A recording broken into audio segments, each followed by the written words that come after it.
What I have for you is a curried carrot and coconut soup. Carrots are great to buy in bulk, and while we can use them as a great snack, as a fresh and healthy snack, they can also be cooked into a lovely, delicious soup. What I'm going to do is I'll start by making a little mirepoix, which is a collection of 3 vegetables. We'll start with the onion,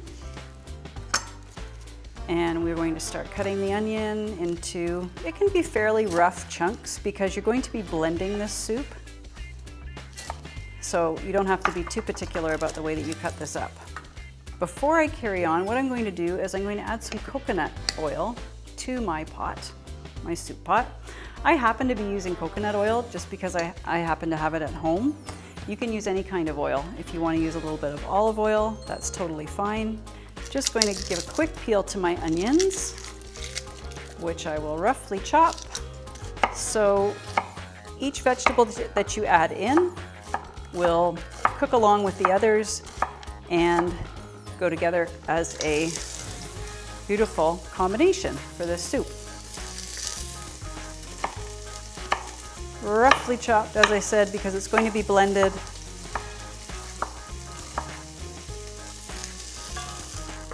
Okay, and now I'm ready to add in the celery. So the celery is also part of the trio of this mirepoix. That is the base for pretty much any good soup. Onion, celery, carrot. We're going to have the carrot going in there soon. And we'll also be adding garlic, curry powder, and turmeric. Turmeric and garlic are, along with onion, great anti-inflammatories, and they boost your immune system. So it makes for a very healthy soup. Just turn that up a little bit. And we'll let that cook for about 3 to 5 minutes until the vegetables start to soften. In the meantime, I already started preparing the carrots, but I will continue with those and get them into a bowl so that they can be ready to go once the rest of the vegetables have softened. I'm cutting them on an angle because I'm trying to increase the surface area so that they cook a bit faster. Carrots are now ready to go. We'll go back and give this a bit of a stir. Turn it down a little bit. They're softening up nicely. So I will start to prepare my garlic and then my ginger.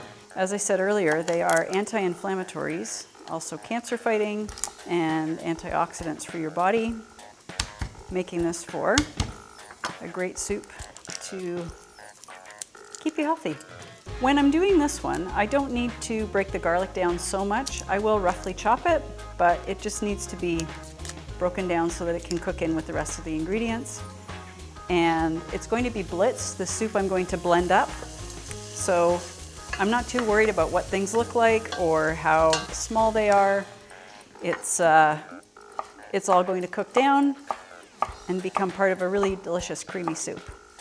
So here's my garlic, which I'll just set aside for a minute. I don't want to put my garlic in too early because it has the danger of burning if it's left in for too long, and it might give off a not such a great taste to the soup.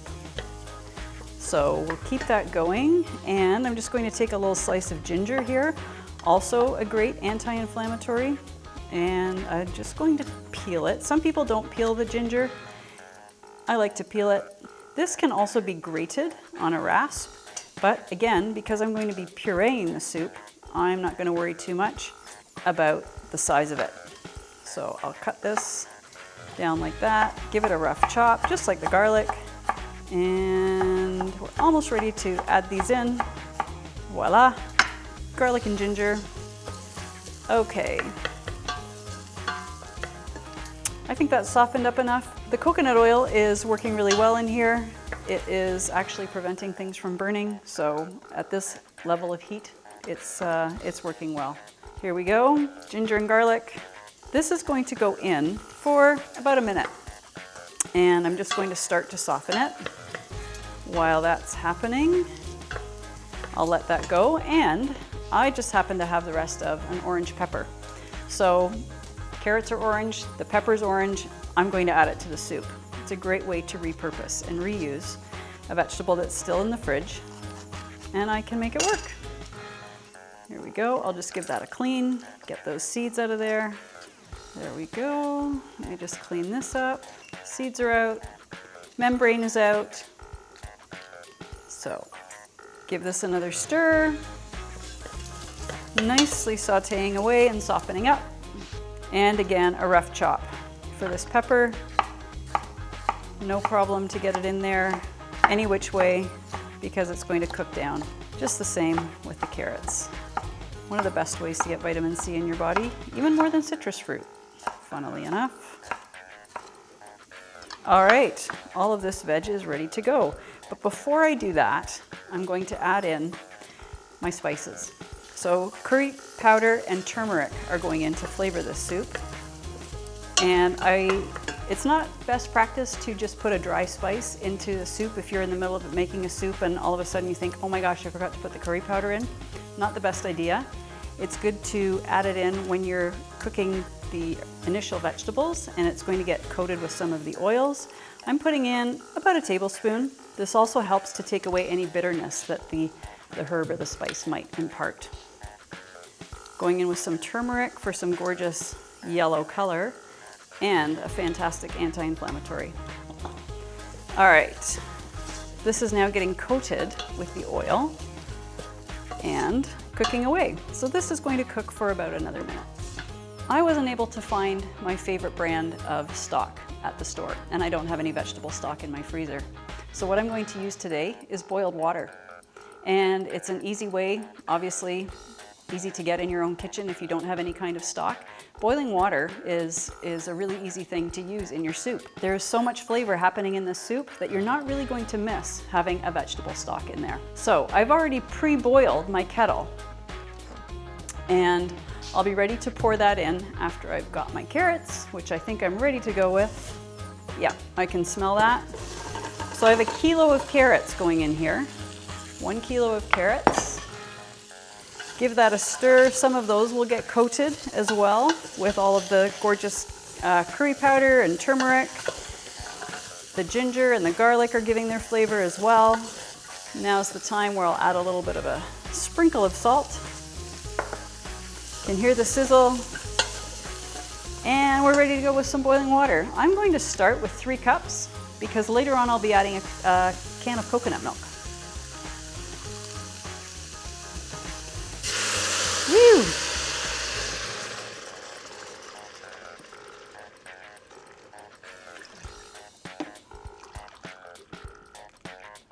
And that is just about right. So yeah, I'll give this a little stir. There's enough water just to cover the vegetables, and we'll cook this for about 15 to 20 minutes, at which time I'll add my coconut milk, give it another heat up, and then we'll whiz it around.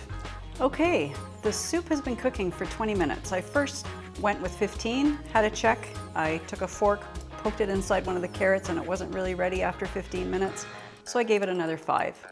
It's ready to go. All of the vegetables have softened nicely, and I'm ready to put in the coconut milk. The coconut milk is going to add a beautiful texture, beautiful creamy texture, and it's got gorgeous healthy fats in it, which will help absorb the vitamin A from the carrots. Great match. Okay, coconut milk is in, and we're ready to go for a little bit of a blitz.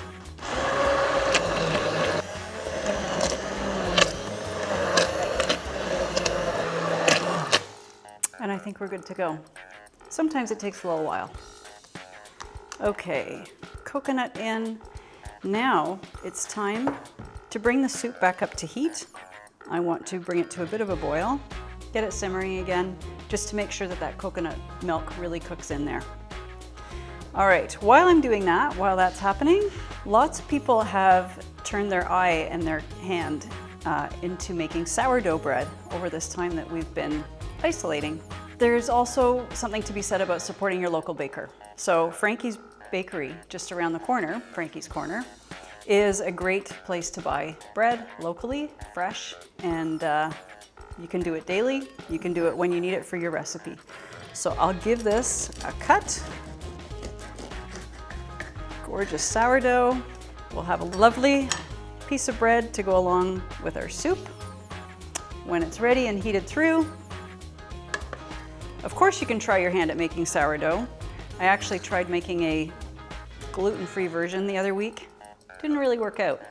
I need to try again because I think it was almost there. I've just got to find a new recipe. So the soup has been heating through. It's coming back up to the boil, which is great, and I am ready to serve it.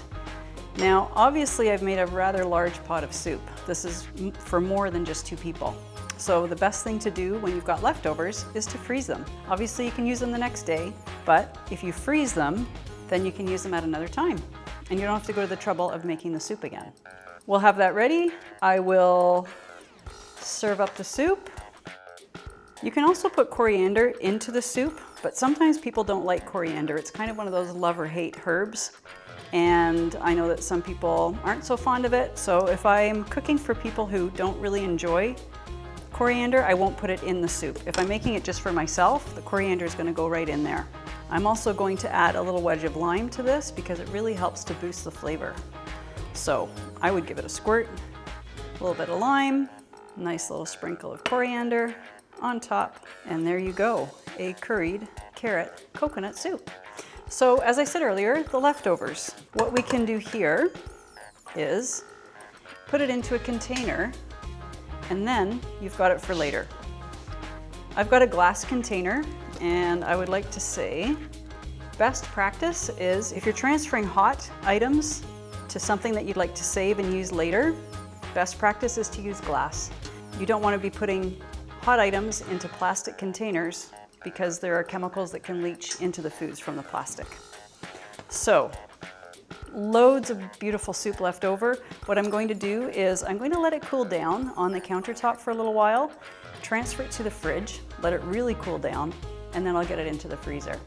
Before I put it in the freezer, I want to make sure that I put a little piece of tape on it with today's date and the name of the soup.